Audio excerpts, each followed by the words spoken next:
আওয়ামী লীগ তো নিষিদ্ধ দল নয়, তারা যদি মিছিল করে আপনি কোন অপরাধে তাকে দোষী? জুলাই গণ অভ্যুত্থানের শহীদদের পরিবার যখন দাঁড়ে দাঁড়ে ঘুরছে বিচারের আশায়, যখন শহীদ পরিবার আহতরা রাজপথে এসে দাঁড়াচ্ছে ন্যায়ের দাবিতে, সেই সময় ঠিক একই সময় গণহত্যাকারী আওয়ামী লীগের নেতারা ওই হিন্দুস্তানে বিলাসী জীবন কাটাচ্ছেন। ওই একই সময় লন্ডনে আওয়ামী লীগ নেতার ছেলের বিবাহে সবাই উৎসব করছেন। ওই একই সময় বাংলাদেশের বিভিন্ন জায়গায় আওয়ামী লীগের শেখ হাসিনার রেখে যাওয়া দোসররা মিছিল করছেন।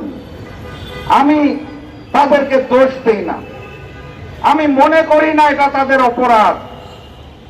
কারণ হচ্ছে হাজারো শহীদের রক্তের বিনিময়ে যারা ক্ষমতায় এসেছিলেন তাদের দায়িত্ব ছিল সঠিক বিচার করা এবং আওয়ামী লীগকে নিষিদ্ধ করা, কিন্তু আমরা সেটা পাই নাই।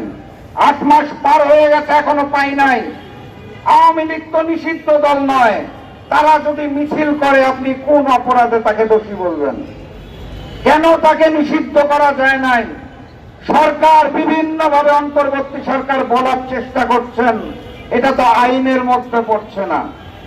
কোন আইনে দিল্লির তিলকওয়ালী মুখ্যমন্ত্রী ফ্যাসিস্ট শেখ হাসিনা ভয়ের চোটে থরথর করে কাঁপতে কাঁপতে বাংলাদেশ জামাত ইসলামী এবং ইসলামী ছাত্র শিবিরকে নিষিদ্ধ করেছিল? আপনারা দেখেন নাই?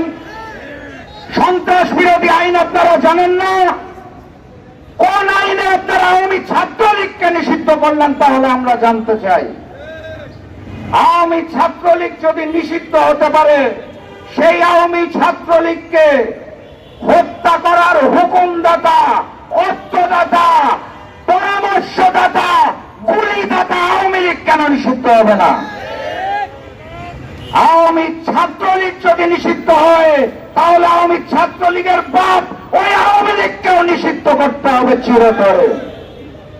আমি অন্তর্বর্তী সরকারকে স্পষ্ট ভাষায় জানিয়ে দিতে চাই, আপনারা আওয়ামী লীগের নিবন্ধন বাতিল করুন এবং আওয়ামী লীগকে নিষিদ্ধ করুন। আর যদি না পারেন তাহলে হাত উঁচু করে 2 হাত করে জোরে মাপ চান।